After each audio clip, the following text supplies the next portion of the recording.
His absence was a physical ache, the silence in the apartment a deafening scream. Then I saw the note, a stark white rectangle against the dark wood of the bathroom mirror. Two words, penned in Richard's precise, infuriatingly calm hand. I know. That was it. No explanation, no accusation, just those chilling words hanging in the air, heavy as the scent of his expensive cologne that still clung to the empty space where he usually stood. Hours I'd spent rooted to the spot, staring, willing the message to morph, to become something less final, less damning. As if wishing could rewind time, erase the last 12 years, the web of lies I'd so carefully spun. 12 years of whispered phone calls, stolen afternoons, and the constant gnawing fear of discovery. I'd thought I was clever, untouchable. I juggled my marriage to Richard, my life as Mrs. David Sterling of Park Avenue, with the illicit thrill that James provided. Both worlds, separate, contained. Richard's note, those two words detonated everything. And now he was gone. Vanished. Where? What was he planning? I knew Richard. Beneath the placid surface, a steel trap mind.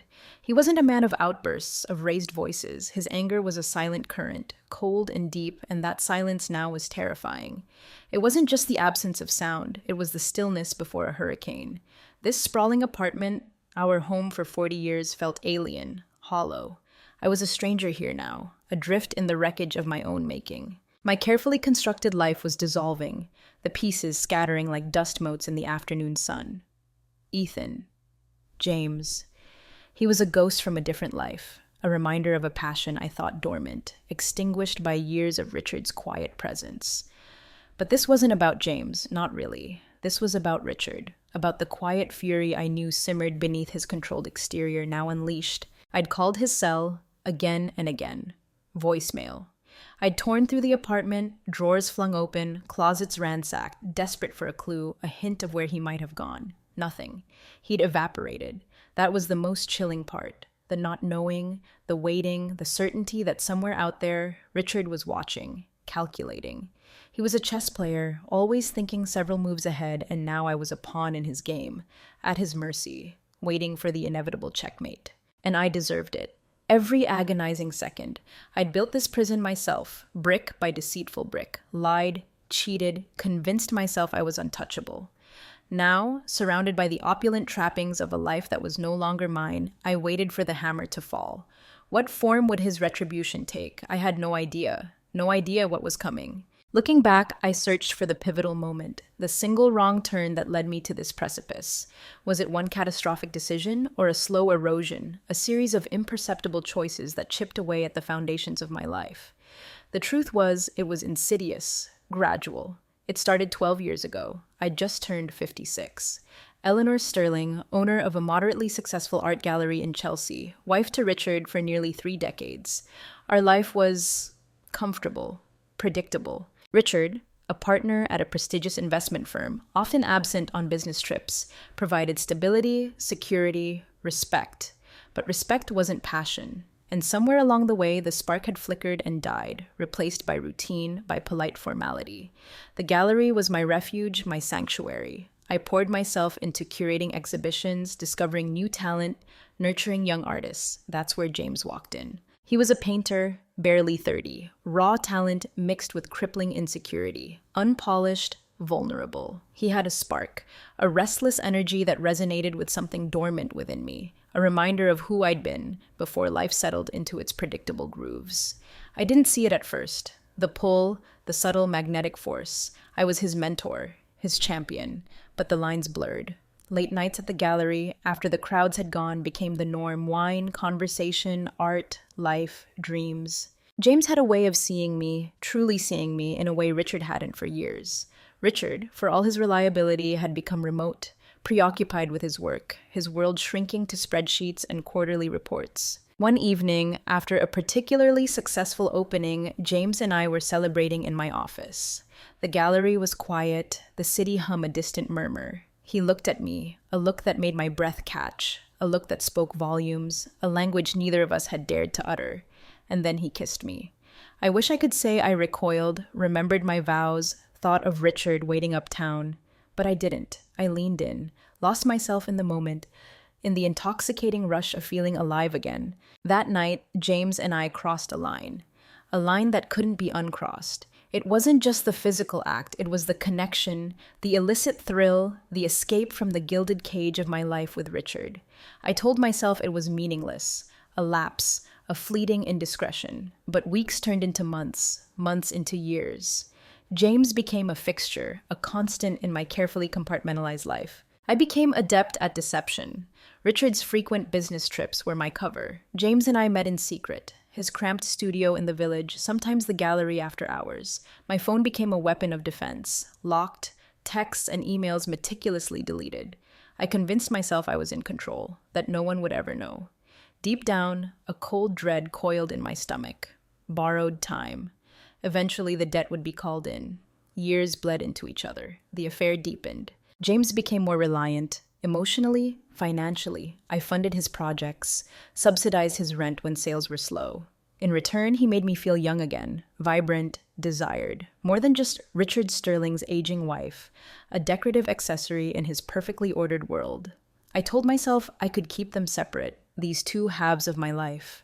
I loved Richard, in a way, but our marriage was a construct, a business partnership more than a union of souls. James was the spark, the flicker of life in a world growing increasingly gray. For a time, it was enough. But the guilt was a constant companion, a shadow lurking in the corners of my consciousness.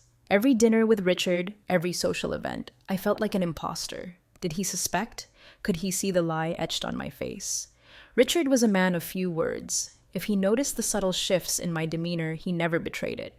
The affair continued, year after year. I rationalized, justified. After years of being invisible, I deserved this. I'd earned the right to happiness wherever I could find it. Lies. All lies. Just as I'd been lying to Richard for 12 years. Recently, the cracks had begun to widen. James grew more demanding, less patient. He wanted more. More time, more money, more commitment. He resented Richard, resented the life I still maintained. The illicit thrill had faded, replaced by the stark reality of what I'd done. But even then, I couldn't sever the connection. I was trapped, caught in the suffocating grip of my own choices. Between the life I'd built with Richard and the affair that had become an addiction, a twisted lifeline. I knew it was unsustainable, that it would eventually implode. But I hadn't anticipated this, not Richard's quiet, devastating revenge. How much did he know? When did he know? And what was he truly capable of?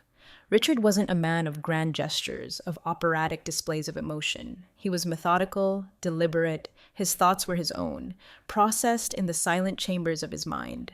That quietness, once a source of comfort, had become a wall between us, impenetrable. And now, that same stillness was the source of my terror. Looking back, I should have seen it coming. Richard wasn't one for direct confrontation. That wasn't his style. He was a strategist, a long game player. Patience was his weapon, waiting for the opportune moment to strike. And he had. I don't know when his suspicions solidified. A flicker in my eyes, my increasingly late nights at the gallery, subtle shifts in my behavior I'd thought were invisible, or something more tangible, a carelessly discarded receipt, a mumbled word in my sleep. Whatever it was, Richard gave no indication. Life continued, seemingly unchanged. Work, business trips, polite dinners. But beneath the surface, he was watching, gathering evidence. That was Richard's strength. Meticulous, relentless data collection, piecing together fragments until the whole picture emerged. Months later, I realized the extent of his investigation. 6 months ago, I came home from the gallery to find Richard in his study, his laptop open. He looked up as I entered, his expression unreadable. "Long day?" he asked, his tone casual, a flicker of unease, a premonition. "Yes," I said, forcing a smile. "New exhibit installation. Chaos." He nodded, a curt, non-committal movement, and returned to his screen. Silence. A silence that felt heavy, charged. I lingered, waiting for something. An accusation? A confrontation? Nothing. Just that unsettling stillness. First tremor. I pushed it aside. Richard was always reserved. No reason to panic, but the unease persisted, a low hum of anxiety beneath the surface of my daze. Weeks passed, subtle shifts, Richard working from home more frequently, sequestered in his study, quieter than usual, withdrawn. "Everything all right?" I'd asked, forcing lightness into my voice. "Just tired," he'd brushed off. Work's been intense. I wanted to believe him. Needed to believe him. Control. I still had control, didn't I? Then, a few weeks ago, the folder. In his study. Looking for a document for the gallery, I'd stumbled upon it. Plain manila, unmarked, inconspicuous. But something drew my eye. Hesitation. Then I opened it. Printouts. Emails. My emails. To James. Years of correspondence laid bare. Some old, some recent, and photos. Stolen shots of James and me, grainy, taken from a distance. My blood ran cold. How? How long? Shoving the folder back, I fled the study, heart hammering. Sleepless night. Richard knew everything. But the silence continued. Unbroken. Torture. Gallery became a blur. Focus impossible. Marriage, a fragile structure, crumbling. Every glance from Richard, a question. When? When would the storm break? But the calm persisted. Deeper, more ominous. Not absence of anger. The terrifying quiet before detonation. 2 days. 2 days since Richard vanished. Since the note. I know. Haunting me. Sleep elusive.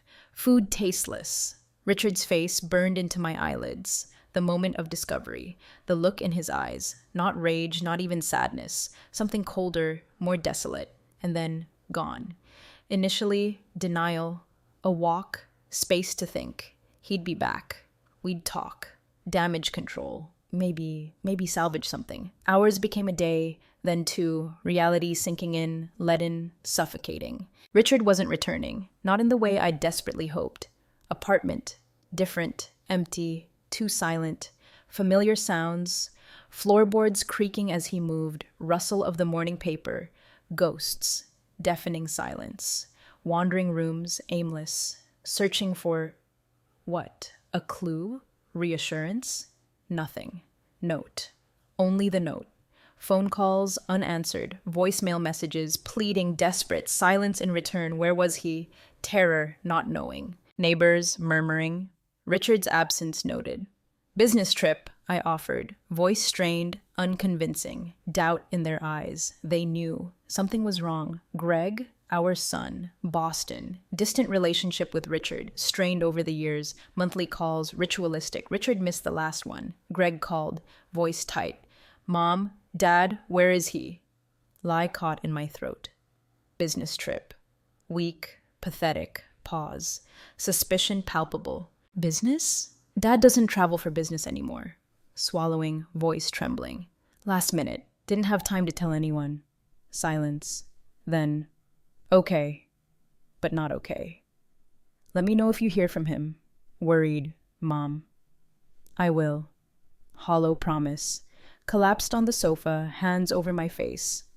What now? How long could this charade continue? Greg wouldn't be the only one asking questions. Richard's colleagues, friends, his disappearance would be noticed. And I had no answers. Gallery. Escape. Distraction. Impossible. Focus shattered. Every phone ring a jolt. Richard? Calling to what? Come home, forgive, or deliver the final blow. No call. Closing time. Different message. Locking up. Phone buzzed. Text. Unknown number. Brief. You'll pay for this. Heart leaped. Richard? New number or someone else? Someone who knew about James, about my deception? Fingers trembling, typed, who is this? Silence. Sleepless night. Possibilities swirling, nightmarish, Richard out there plotting, not just leaving, destroying, revenge, taking everything like I had. Next day, another text, more cryptic, more menacing. It's only just beginning. Voicemail, no answer. Texts continued, each one a tightening noose. Watched. Feeling eyes on me, just out of sight, waiting. Richard, someone else? Fear, consuming, housebound. Peeking through curtains, sleep, a battlefield of shadows. Walter, silent. Relentless silence. Then, the unraveling accelerated. Finances. Richard, always in control. Investments, accounts, the labyrinth of our financial life. I'd never questioned it. Trusted him implicitly, now gone. Control, illusory. First sign, bank account. Bills to pay, online access denied. Error message, account frozen. Bank call, confirmation. Richard, closed account, weeks ago. Transferred funds. Sole account, mine, empty. Panic. How? How could he? No warning, no word. Call Richard. Disconnected. Gallery, refuge, sanctuary, unraveling too. Emma, my partner, strained face. We need to talk. Back office. Stomach clenched. New, but not the extent. Trouble, Eleanor. Papers thrust at me. Gallery finances. Mess. Richard, draining funds. Months. Emma, covering. Not enough left. Disbelief. Richard, gallery, why? Whispered, I don't understand. Emma sighed. Me neither. Sell art. Keep doors open. Gallery, passion project, mine, control. Slipping away. Helplessness. Anything? I asked. Emma shook her head. Richard comes back, explains what he's done. Money. He wasn't coming back. No explanations. Silence. And destruction. Weeks. Blur of confusion, fear, frustration. Cryptic texts. Meaningless now. Richard's actions spoke louder than words. Greg, distant, cold. Face it, Mom. He's not coming back. Doesn't forgive easily. Truth, brutal. Richard gone, planning something. Gallery sinking, Emma fraying, overdue invoices. Emma burst in pale. Letter, lawyer, divorce, Richard. Full control, assets, gallery, house, market. Proceeds to Richard, breath stolen, life collapsing. No stopping it, not just leaving, erasing me. Richard's revenge, complete. Envelope arrived. Thick manila. Postmark, nearby city. No return address. Legal documents, divorce papers, property transfers, financial statements, blood-chilled, systematic dismantling, months. Longer, every asset, every account, every possession. Richard's name, mine, erased, left with nothing. Final document, letter, Richard's hand, kitchen table, hands shaking, unfolded paper. Eleanor, realize what I've done. Cruel, no more than you deserve. 12 years of lies. Mockery of marriage, not forgiving man. Should have known. Planning this, long time. Suspected, have it all, life with me. Affair on the side, taken everything from you, like you took from me, house sold, gallery transferred, nothing left for you. Made sure of that. Don't expect you to understand. Maybe now you'll understand betrayal. Goodbye, Eleanor. Letter trembled in my hands. Richard's plan, meticulous, complete, not just leaving, destroying me, no one to blame. Myself, 12 years of lies. Paying the price, house, gallery, life, gone. No stopping it. Days, haze. Processing enormity. Cryptic texts, stopped. Irrelevant. Richard had won. Packing belongings, house emptying. One final text, it's over. No reply. Pointless. Richard won. Anticipated final confrontation. Weeks since letter, acceptance of ruin. House sold. Gallery gone. Apartment, small, unfamiliar. Starting over, impossible. Then, phone call, unknown number. Answered, instinct. Hello? Voice shaky. Meet me, old lighthouse. Richard, heart leaped. Voice, weeks unheard. Meeting? Why? Didn't know what to expect, but had to go. Lighthouse. Hours, beginning. Sunsets, dreams, future, fitting, finality, confrontation, sunset, sky ablaze, lighthouse, stark against horizon, long shadows, Richard, edge of cliff, back to me, ocean, approached, heart pounding, you came, without turning. Choice? Whispered, silence, waves crashing, nothing to say, no words to mend. Richard turned, eyes locked. Why here? Shook head, fear, ends here. Whisper. Goodbye, for good. Heart stopped. Mean? Richard turned back. Ocean. Horizon. Never see me again, Eleanor. Quietly. Leaving. For good. Taking everything. Mind racing. Where? Doesn't matter. Reply. Never find me. Never know. Left with nothing. Memory of destruction. Tears. Realization. Erasing me. Richard, please. Begged. Voice breaking. Fix this, we can. Over, Eleanor. Cutting me off. Long time over, you didn't see. Turned, walked away. Fading light. Alone. Waves crashing. Company. Richard, gone. For good. Weeks. Picking up pieces, nothing left. Salvage impossible. House gone, gallery gone, apartment cramped, lonely, starting over. 68. Life, known for so long, destroyed. Selfish choices. Days, haze, motions, not living. Cryptic texts, silent, silence, worse. Erased. Existence, nothing but memory. Lost. Greg, distant. Forgiveness impossible. Betrayal, paying price. Ethan, James, gone to someone else, younger. No baggage, months, silence, expected nothing. Alone. Completely, utterly alone. Packing gallery belongings. Final letter, Richard. Heart raced. Forgiveness, care, short, blunt, devastating. Eleanor. Last time you'll hear, moved on, new life, far away. Never find me, never part of my life again. Taken everything mattered to you, you took everything mattered to me. Goodbye, Walter. Letter trembled, words blurred. Over, truly over. Richard 1. Folded letter, drawer, heart heavy, regret. Destroyed everything. Ruins. Life in ruins, punishment, knowledge, guilt, regret, rest of my life, life in ruins.